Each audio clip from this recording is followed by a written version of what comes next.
Good morning. My name is Rosemary Klein. I work with Industry Media, which is a business affairs consultancy for television and film. I'm your moderator today, and I would all the panel, before I introduce them, like to thank you for coming out 9:30, the morning after the party, for a session on finance and opening the vault. I've produced this session in past years, and this is the largest room I've ever had, and this is the first early morning start I've ever had. So looking at linear television, I'd have to say the art of scheduling is not dead yet. I learned to advocate. There I am. My speakers today would not necessarily in order of how they're up on the board, so I'll go through in order. Right next to me is Abhi Arya. Hi. From Sandbox & Co., a digital educational publishing company. Tim Patterson, the CEO of Lark's Head Media. And they do IP management consulting, focusing on development, finance, and sales. And then Caroline Percy from Ingenious Media, she's an investment manager there. Rob Stapleton, the director of commercial banking at Arbuthnot Latham Private Bank. Very close, we were practicing. Ben Richardson from 560 Media, he's the director of operations. 560 Media focuses on secondary royalties collection, and Ben will explain more. Ellie Carter is the director at Paper Chatterbox, and Ellie is an amazing entrepreneur in the live events sector. Also in the program, there was a promise that we would follow the not-for-profit sector as well in children's media. My speaker in that event was the CEO of Zoe Logic Dance Company, which is a dance company for boys. It's in Southampton. Unfortunately, she had a very tragic family event last month. And as her board member, I'll step in and very, very briefly, for those of you who work in the not-for-profit performance sector for children, you do know you understand how much a hand-to-mouth existence it can be. I was a stage manager in children's theatre in Canada before I went to law school. And it's very similar, I was just talking to Tim about this, to production financing in TV and film, and that it's very project-based. And what I've really noted in dance is it's a very hand-to-mouth existence. And unlike in TV, where in your production budgets you write in a line to cover some overhead, that doesn't happen in the not-for-profit performance sector. It's something, as a board member, I'm trying to influence them more to do that, to write in overhead. And I know dancers don't eat a lot, but the artistic director does have to eat, does have to have a place to live. So it's very much based on foundation grants and on Arts Council grants, and in building up your company to the point where you can get long-term 3-year Arts Council's funding to make sure overhead's covered. So apologies, not an in-depth analysis of not-for-profit sector funding and how to open the vault to get more monies for that, but it's a brief summary. I'm going to move over and start with Abhi Arya of Sandbox & Co., and I'll pass on the clicker to him. Sure. Very little to click. Okay, I'm going to start with the slide. So before I get into opening the vault, essentially, what does Sandbox do? So I and my partners, we basically came out of Pearson, education company, but at the same time, we all had a background either in consumer good industry or in media industry, so Viacom and Discovery and so on. And when we were together in Pearson, we had this thesis that obviously education is boring, but learning is not. And how do we take our media experience and our consumer experience and build something which is very much learning focused, mixing media and entertainment and education together. So we jumped out, started Sandbox with the intent that we are going to invest in businesses that are at cusp of media and education, with a very clear thesis that we'll focus on millennial parents and their kids, with a very clear focus that it will be digital only, whether online or apps or any other media, but it's non-linear in a way. And over the period, we've built in 13 properties in our portfolio, which includes some of the properties we own and some we invested in. So companies like Hopster, TinyBop are companies we've invested in, and a lot of and FunBrain we've invested in, and a lot of others are companies we own. And if we look at any of these companies, there are a mixture of gaming, but with education lens, like PopTropic or FunBrain, which is kids play the games, but they're all educational learning based. Or FactMonster, Family Education, Teacher Vision, which is providing content, videos in short form and long form. Again, focusing on learning, but in an edutainment way. So we've recently partnered, I wouldn't say partnered, but we've recently sourced a lot of great videos from a business called Kidspiration, which goes out, for example, to offbeat career companies. So for example, they'll go to the ambassador of US and UK and say, how's life being ambassador? And kids don't know that, right? So we are taking that sort of content and putting it on our publishing site so that more and more kids can see that. And then TinyBop, which is more STEM-based learning, app-based, and focusing on STEM, and so on. So the portfolio is very much gaming, edutainment, and online publishing, but with a focus on media a lot. And in aggregate, we reach about 20 million kids today. We believe roughly around 15 million families, based on the tracking we can do in the back end. So and we want to grow more and more. So right now, most of our audience comes from US. We're trying to grow it more internationally, and that's where we are. So as we look at investments or buyouts of these companies, what do we really look at? Again, as I mentioned, we operate with the investor lens. So we happen to be investor but operators at the same time. So anything we do invest in, we say, okay, is that really, really going to scale? That's the first thing. And for us to be able to see whether it's going to scale, the biggest question is, what's the differentiation? What's the unique IP? What is the entrepreneur bringing to the table that cannot be replicated by others? Second, how differentiated is the engagement? I mean, if we look at the example of TinyBop, and please do download the apps, helps us. The apps are very much, if you look at any of the app like Human Body, I'm taking example, it doesn't tell the kid what to do. Kid has to download the app. You download the app, you open it, and you figure out yourself what the human body is about. So, you keep removing pieces of the body, and it keeps going deeper and deeper. So, if you start removing the chest, it shows the lungs, and then you remove the lungs, and it shows the veins, and so on. And kid is learning as they're going. And it shows you how the blood is pumping, how the air is coming in, and so on. So it's very experiential. It's very different. We look at Hopster, very different. I'm not sure how many of you attended Nick's presentation yesterday. He was here, Nick Walter. But we look at that and it's like, okay, how does that compete with the Sky TV's free app or YouTube and so on? And then you start realizing that, okay, what is really differentiating is not just the safe environment or the COPPA or KidSafe, but more importantly, the engagement, the trust that parents can get, which is, okay, it's making screen time a win for both parents and kids. Kids can watch a TV show, but then they have to learn something at the end of it before they can watch the next TV show. And that sort of is a differentiated engagement, which other apps, which are just pure streaming apps, don't offer.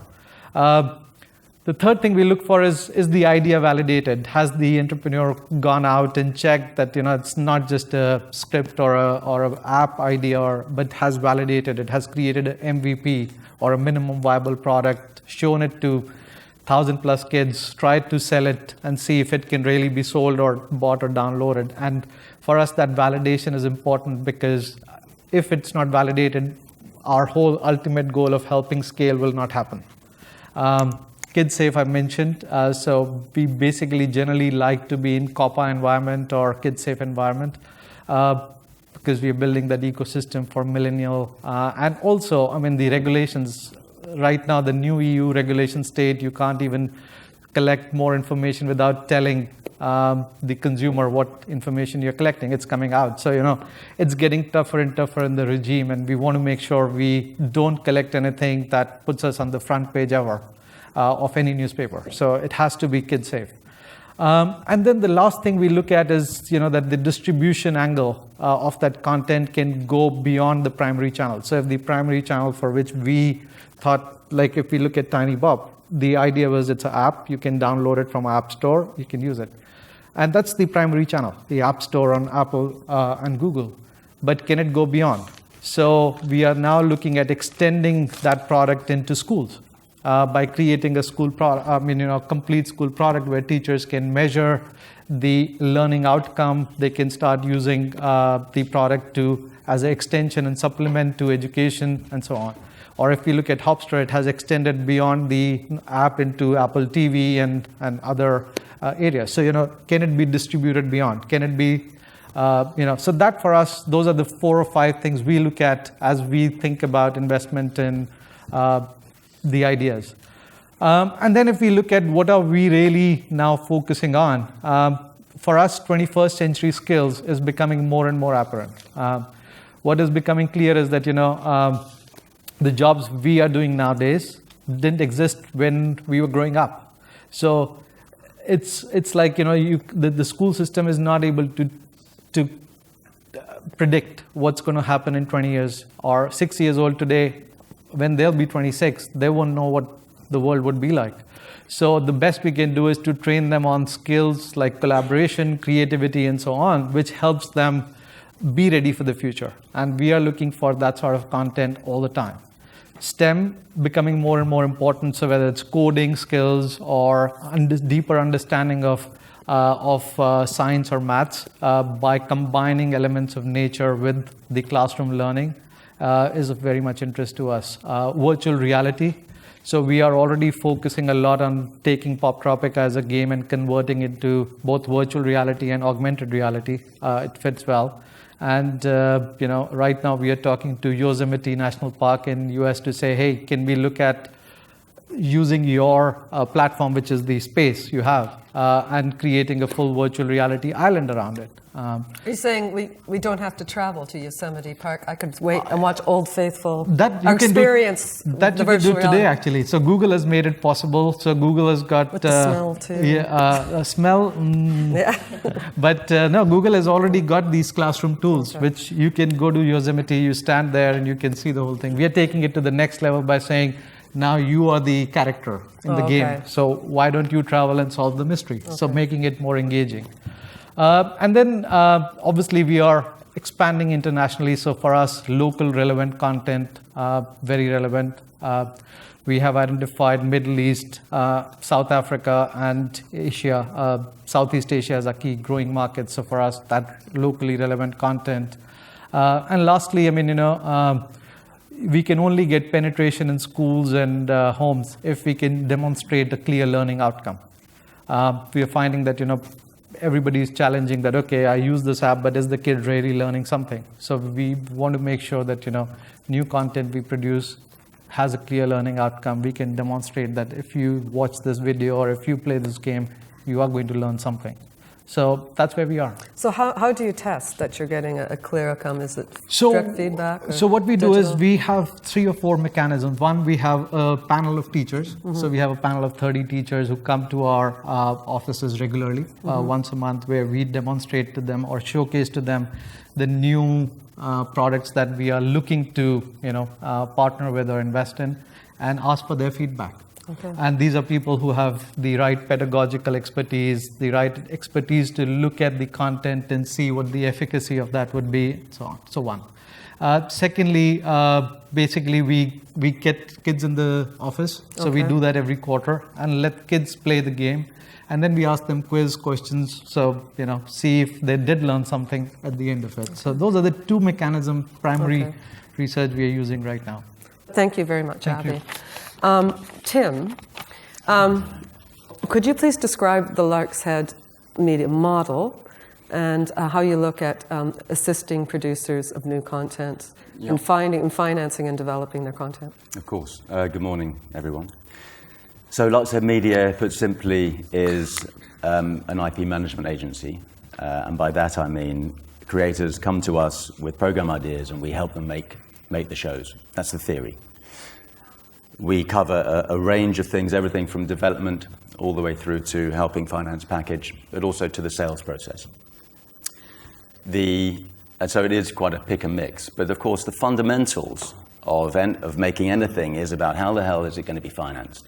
It's the area that is hugely complex. It's becoming more complex in my view. And coming from a broadcaster side of things, going in now on the other side, it is about understanding about what this jigsaw looks like, how can we put it together, your contacts and where can money be found, because there is money out there, but it is far more complex than the days of just writing checks, unless, of course, it is a Netflix relationship, but that brings another set of principles to the table. So Netflix aside, the whole idea of finding money, I will focus on one element today. There are 3 words, actually, I want you to remember, but also I'll focus on an element. So the 3 words I want you to remember are confidence, likability, and timing. The area that I'm going to concentrate on is going to be about how can you engage with a broadcaster, an anchor broadcaster in the UK, in order to unlock everything else. And what we have found is that the whole idea of giving enough confidence to a broadcaster to sign up to your project, apart from the fact the odds are often very stacked against it, but how can you, and what is the process about going to a broadcaster and allowing them to get a sense of, if I sign up to this idea, is it going to make me look good? Is it going to produce money for the company? Am I going to be able to sell it up? Because often everyone has a boss. So I would say, what is so important is to be really clear about what your idea is. Why are you talking to a particular brand? So what essence of your brand will marry to their brand? As a commissioner, before I created Larkhead, there were about 30 things I was thinking about that would sort of unlock an element of confidence for me to then share it with the rest of, and I was working for Nickelodeon, so the rest of my Nickelodeon colleagues internationally. So the confidence bit is key. I could go on for hours about it. So think confidence. Likability is important because often you are going to be working with those individuals for at least 3 years. So if they don't like you, and the relationship is probably sort of over, and thus that leads back into the confidence side of it. The timing element is key because people move around. So it's a bit like one man and his dog. You have to herd everyone into the pen and get it signed off. If you don't, you'll lose a sheep. We know that, and I've heard a lot of stories about where you've engaged with the broadcaster and you're nearly there, and that particular broadcaster, that commission has gone on to another company, and you have to start the process again.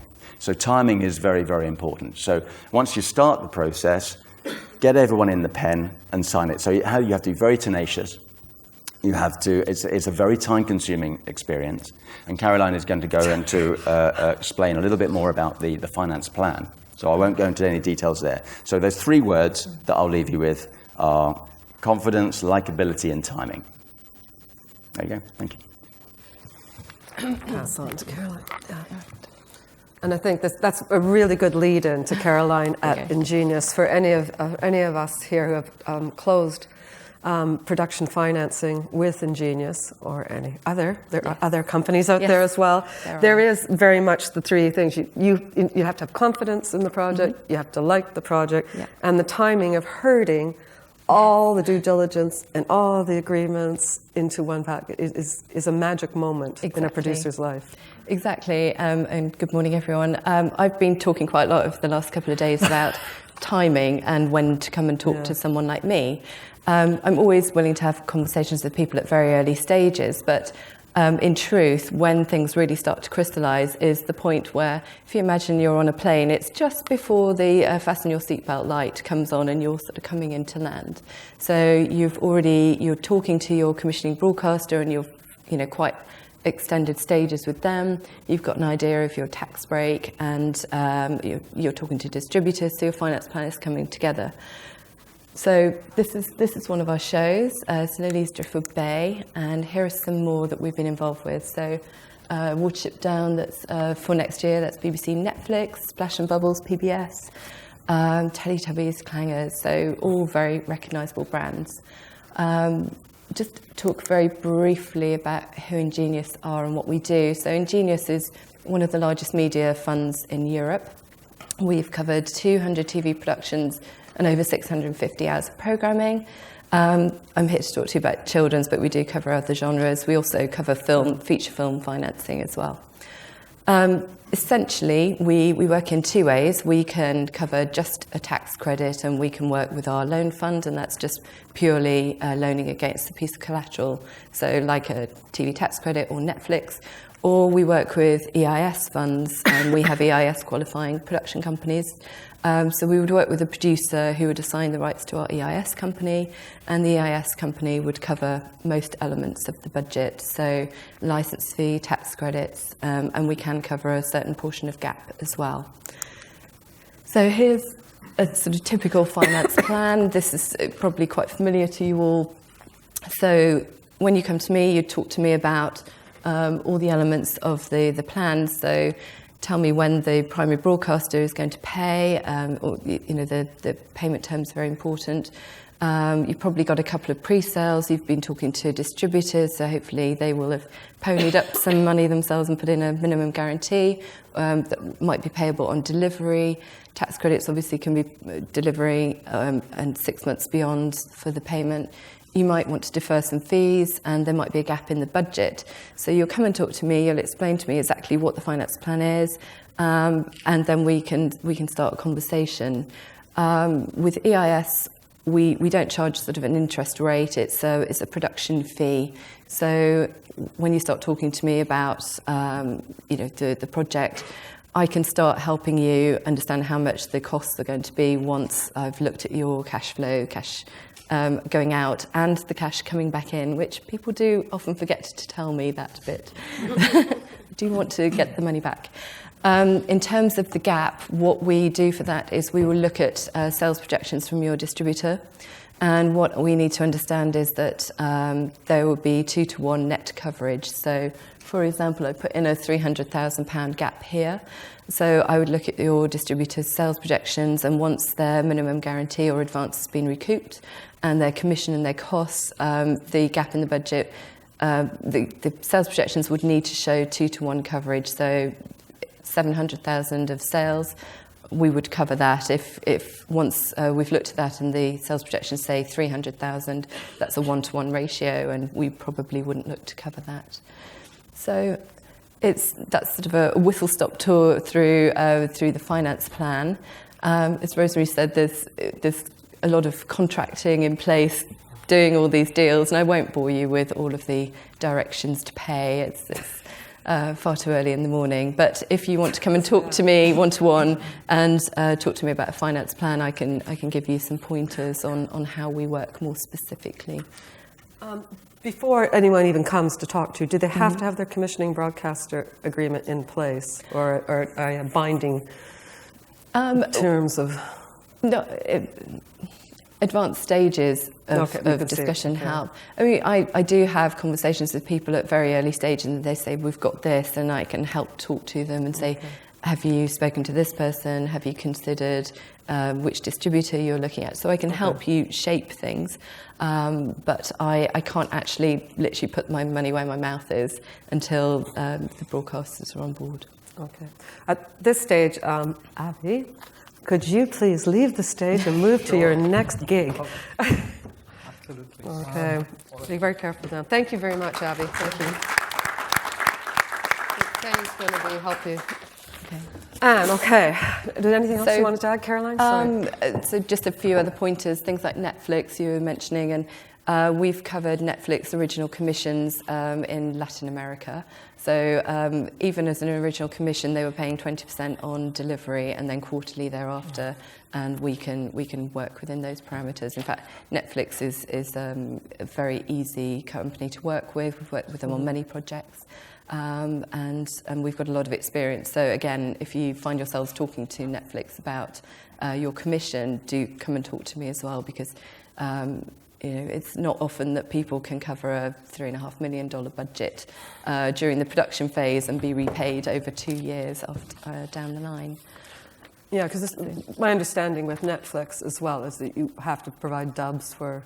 Yes. Yeah, and that's quite 20 different territories. Yes, it gets very expensive. It and does. They're not cash flowed. And the other thing with Netflix is certainly if you are looking to make gains in the licensing and merchandising world, not all the time, but the majority of the time, Netflix will take all the rights. And the other flip side of that is because we don't know data-wise how the performances are of our shows on Netflix, the retail market and still are very hungry for data. So if you are out there and it's a licensing and merchandising model, then the best thing to do is have a linear experience and then into Netflix, because then you get the reach. But so that's something to bear in mind. Just some other key points that I'd like to talk about. We are based in the UK, but we do work with producers all around the world. So just name drop a few. So we work with people like the Jim Henson Company in the US. We work with Cheeky Little, who are based in Australia. We work with quite a few Australian producers, actually, and the UK. So we're very much opposite of Brexit. We're very global. We can cover tax credits all around the world. So at the moment, we're on the film side. We're looking at things tax credits in Mauritius and Fiji. I've also heard of one that's in Poland as well. So if we've never dealt with that tax credit before, we'll do some due diligence and we will look to see if we can work with them. Generally, we can. Another frequently asked question is, can we only cover gap in budget? And no, we can't. We're not an equity investor in that way. And that's it. We do have very small pots of development money. I probably can do about 5 projects a year, and so I can talk to people about that. But obviously that is very limited, but happy to talk to people about development. Oh, that's good. Yeah. That's good to know. That's a potential bit of funding. So I've got some friends who are going to say hello to you.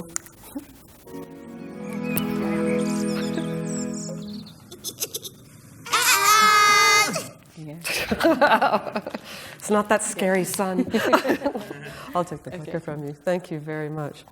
Now, Rob, as a private bank, I know you have tons of money to give away, and actually it's the complete opposite. Rob is here to help you take care of your production money.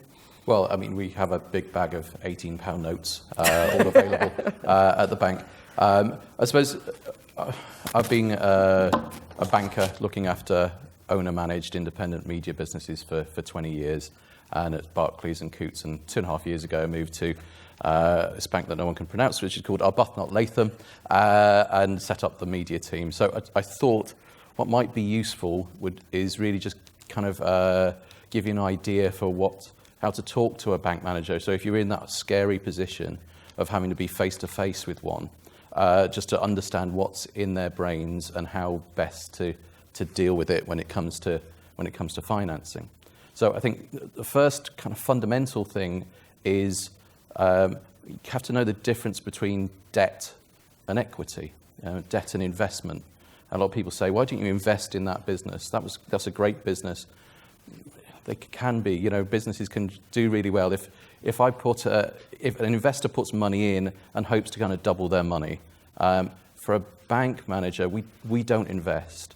The thing that we do, and this just shows how sad a bank manager's life is we lend you some money over, let's say, 3 years, 2 years, and we charge you a nominal fee, and we charge you some interest. And so the best thing that happens in our life is that you pay the interest when it falls due, and at the end, the loan gets repaid. That's it, So it's that's we do a big jig at that stage, and that for that we kind of get our profit, our margin is between 2 and 4%. So, if I'm an investor, I'm looking to double my money. If I'm a bank manager, I'm looking at that kind of profit margin of around 2 to 4%. And as such, I have to really be careful, and I have to make sure that I'm not taking undue risks.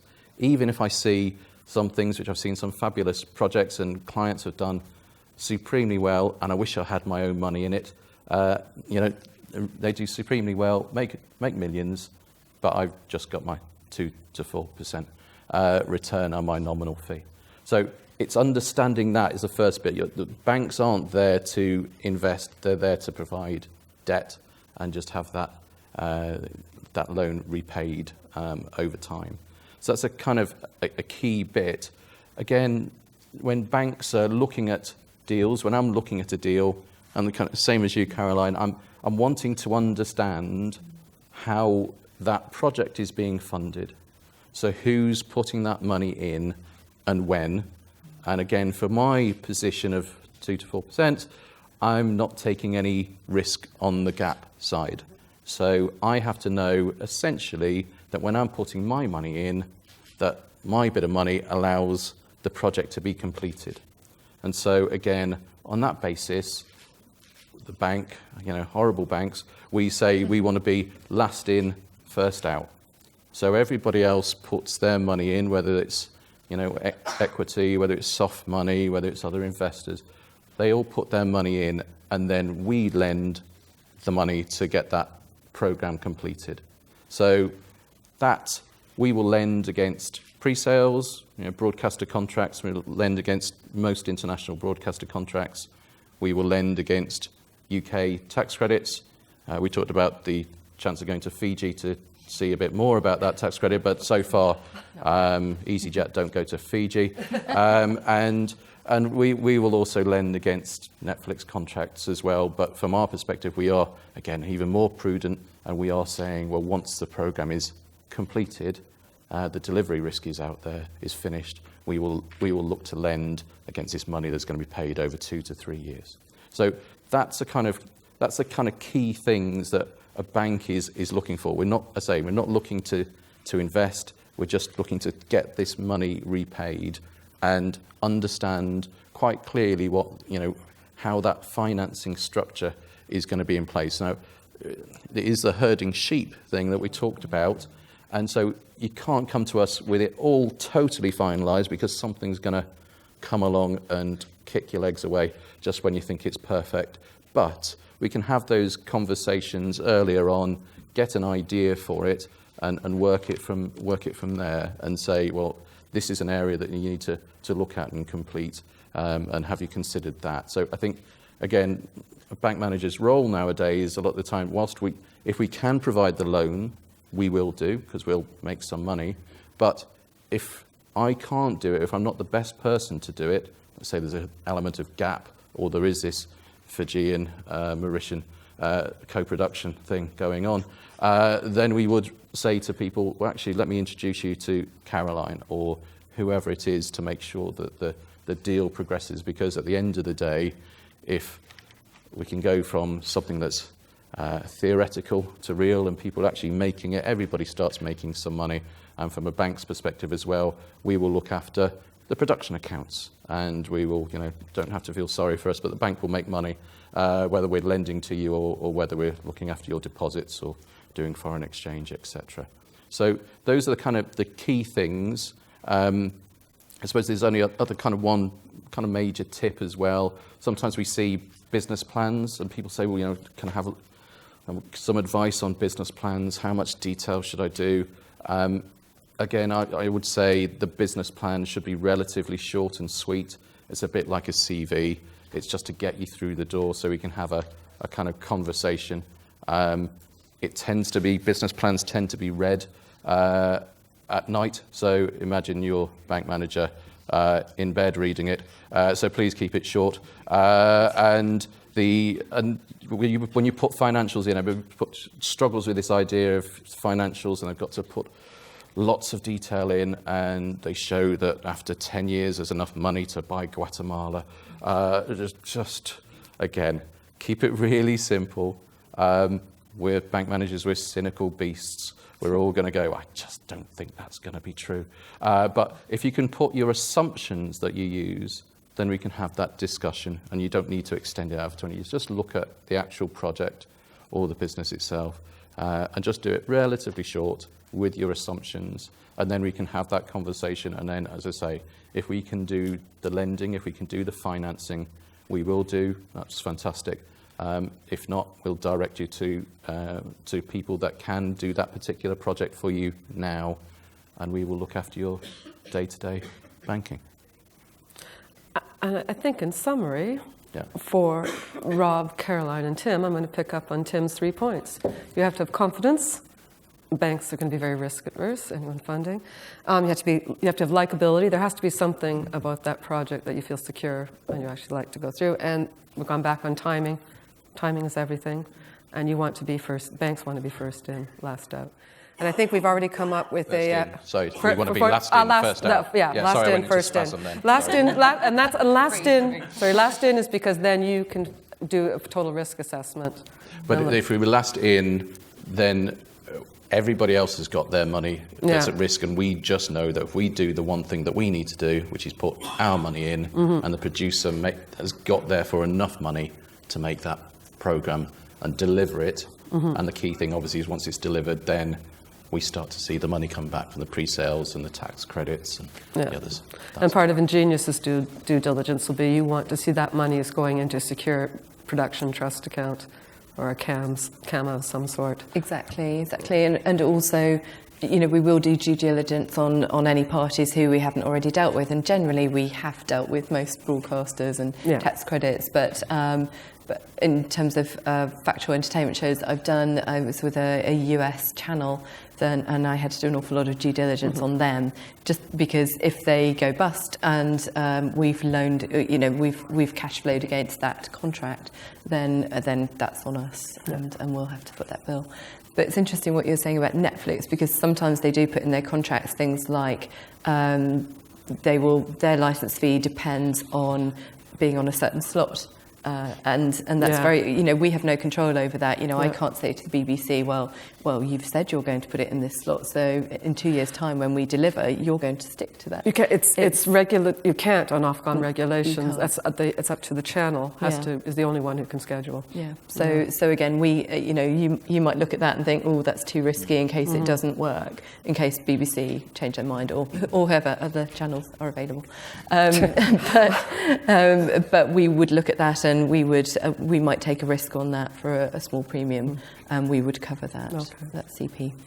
And I think if we do a session next year on co-producing in Fiji and Mauritius, or any of you out there have a project you think you could now twist into a co-production to Mauritius or Fiji, that, and I'm sure Caroline and Rob would be very interested in hearing from you. We'd be willing to do that through video link, I suspect. No, you have to do the due diligence and do a field trip on the ground. Yeah. Get EasyJet to start flying there. I'm going to move on now to Ben from 560 Media.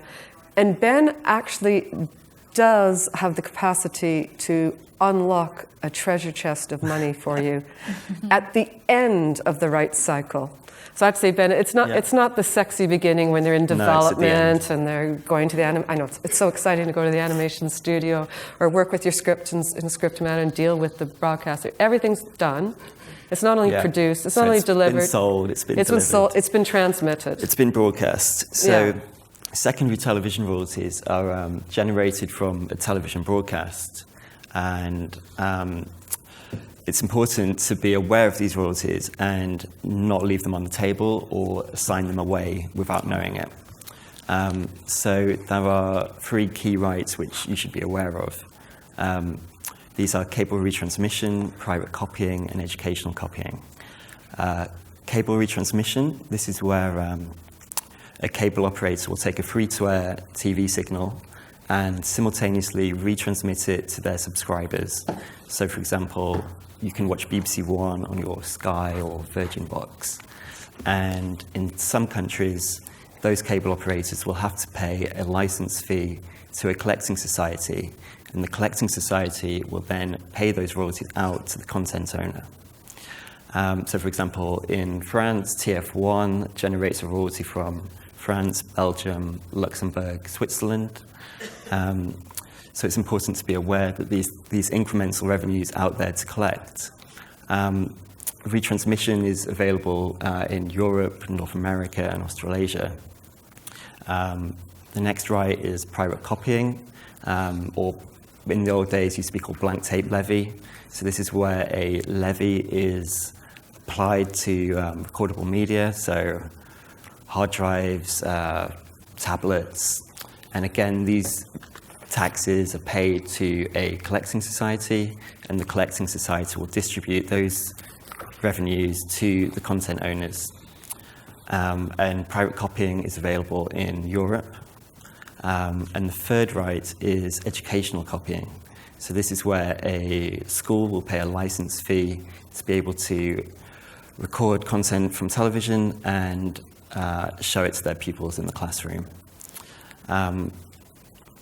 So these three different rights can generate extra income from the broadcast, and it's important to be aware of them when you're doing your negotiations, and either with the commissioning broadcaster or with your distributor to either be aware of these and either hold on to them or commercially assign them away.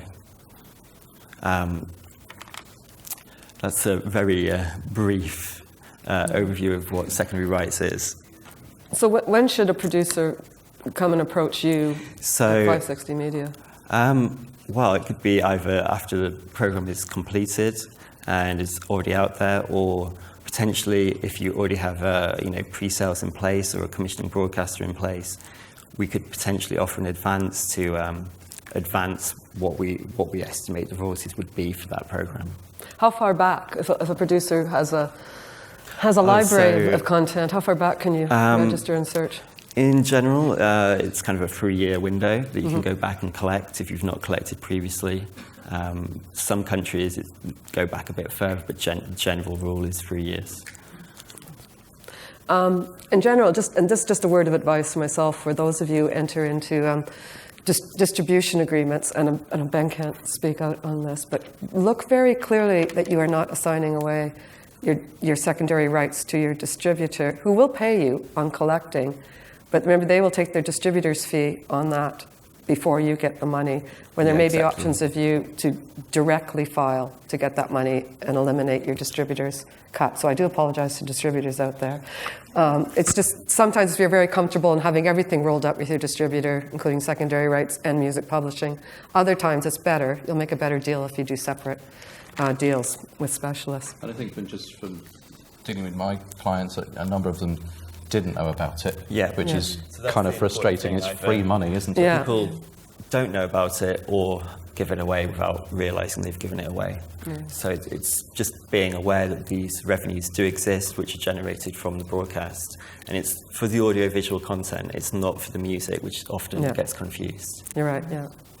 And in Australia, the educational rights can total up to quite a little booty. Massive income stream. We're collecting on 3 years worth. Yeah. And it's just looking, to me, it's look at it as kind of, let's say, free money and profit. It's almost that when it comes through and ongoing, it's a nice thing that it doesn't have a lot of, exactly. It's not a cost really associated, no material costs. It's just comes to you. Yeah. Good work, Ben. You deliver money to the producers afterwards. We're going to move on now. We're going to end with Ellie as our speaker, and Ellie's an entrepreneur, and she's asked me to open with this. So, are you all prepared?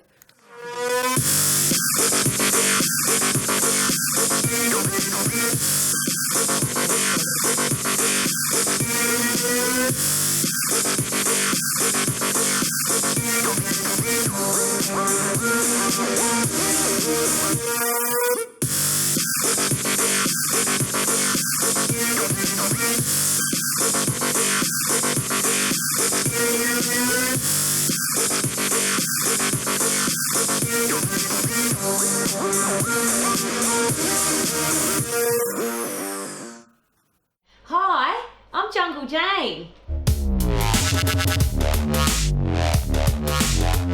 And dance. I lived in the jungle for 10 years.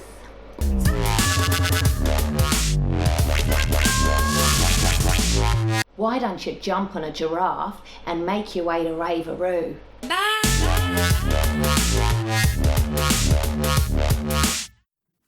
Now, Ellie, for those of us who have small children or had some small children, bedtime was often a raveroo every single night.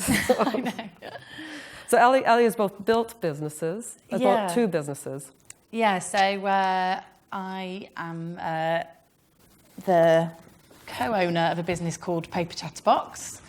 So I'll talk about Raveroo in a second, but our main thing is that we're an events and an experiences company. So we are totally in the live events industry. So it's really interesting to hear about, obviously, the broadcasting isn't what I do at all. So we, however, do work with IPs, and we turn IPs that are sometimes founded in books or from TV or occasionally from a high-end venue or attraction.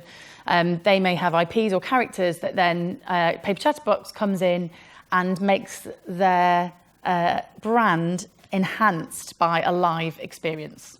So that could be turning Shaun the Sheep from something that is an animation into a live event called Championships, which is still going around the UK and is a kind of sports day, Shaun the Sheep, interactive, fun experience. Or it could be a venue themselves that have basically pockets of money that they want to spend by adding value to their offer. So, for example, the Eden Project or Kew Gardens or London Zoo. These are companies that want to try and shift more tickets. So they will put on special events or festivals where they're either selling a more premium ticket or they expect you to be able to help them either improve their brand or basically sometimes have an association with a brand that suits them as well. So those people have, between £3,500 or £10,000 a day, something like that. And Paper Chatterbox works with National Geographic Kids. We're working with Swashbuckle, and we work with new IPs who are trying to work out should they have a live presence or not. And some, I was speaking to Tim earlier, some you realise some IPs, you kind of try and work with them and you realise actually for the amount of money you might have to spend to get them to a place of live or experiential or experience or theatre, to make it a really quality experience can just be not cost effective. So I suppose Paper Chatterbox, we've tried to be cost effective because ultimately the reason we're doing it all is to be a commercially viable business. It isn't just because they're fun to work on or you creatively are stimulated. It has to be commercially viable. So that works in a kind of consultancy sense, in that part of our job is that we go and venues like Kidzania or London Zoo or Heritage, they will potentially employ us for an amount of time to work out what they can do, if anything. So that's part of the business. And because we were working with so many brands, we decided to create our own brand, a live brand, and that is Raveroo. So last February, we launched Raveroo at Ministry of Sound in London, and we put on raves for babies and toddlers, anyone who's under the age of kind of 10, but the whole ethos is that everyone's welcome, the tickets are cost effective, and it's about not giving anyone a reason not to come, if that makes sense. So in terms of a brand, we've tried to go kind of quite wide spanning. And it's really fun, makes people happy. We have amazing feedback from parents, but ultimately, the reason it happens is because we secured investment. So we were a company that set up another company to get investment. So we have done a lot of things to try and get that investment, which includes, initially kind of SEIS, and if you're a new company, if you're a woman in business, if you're under a certain age, if you're over a certain age, if you're a parent, if you're not a parent. There's all these little pockets of money, and people are really great. People advise you. If you go to I personally really enjoy going to conferences and like this, and coffee mornings, networking events, to try and work out who and where to go. So time management is hugely important. So when we first had the idea, I'd say it probably took 6 months of going to meetings, and all sorts of meetings. We're talking people that we thought might have an interest in what we were doing and want to invest in the business, but we were going to really, really ridiculous, like 1 Fleet Street, those addresses. So me and my business partner, we go in, and we're quite confident, but equally we don't have loads of experience. We don't know how to nail everything. So we've learned a lot, and the one thing that has helped us is quite early on we got an investor who was essentially acted as a kind of mentor. So even though we were kind of getting into it, and I think you can get a mentor. Your mentor doesn't necessarily need to invest, but he taught us a couple of things, and the main thing he taught us was you need to create the right picture. So if you don't create a picture that shows profitability for your idea or your project or your business, then no one's going to want to invest in you, because they don't want to invest in a lifestyle. So you have to make a realistic picture. And if the picture isn't investable, then you're not going to ever find investment because it's you've got to show that you're going to be profitable and how you're going to do it and in what time scale you're going to do that thing. So really early doors, we had a couple of ideas that were floating around, and I remember really clearly going for an investment chat and handing a business plan and them looking at it and just sliding it to the side because it just wasn't. They immediately saw, like you say, a quick CV-esque business plan. You can immediately see, and you'll know if it's interesting because you'll get another meeting, or they'll set up those connections. So if people put you in to start getting excited, not essentially really because of your idea or who you are, it's got to be profitable first, and then the idea and who you are become really important. So I'd say that was the first thing that was great, creating the right picture. And then the second thing is what me and my business partner call, did you get the memo? And getting the memo it's quite funny. It's basically when we started trying to get investment into the business, and when we ended up with investment, there's never enough investment either, obviously, because you don't want to get so much investment you can never pay it back and you can never double the money or whatever the terms are. But equally, you could always do with a bit more. So we suddenly started talking to other people in business that we realised weren't getting the memo. And that means that they were flogging a dead horse on something that they were really putting their life savings or really risky situations where you're just kind of putting your head in your hands and thinking, this is just really scary. Because even though when we started our business and we became entrepreneurs, we left, really nicely comfy, like full-time jobs, basically. And we decided to take that plunge. But ultimately, it was because on some level, we knew that over a certain amount of time that we could really live hand to mouth for a couple of years if we needed to. Or if it didn't work straight away, that we had a year where it meant that we could still pay our rent. Or that if someone was going to offer us money, that we absolutely would trust that person so much. And if we didn't trust that person, that we would walk away.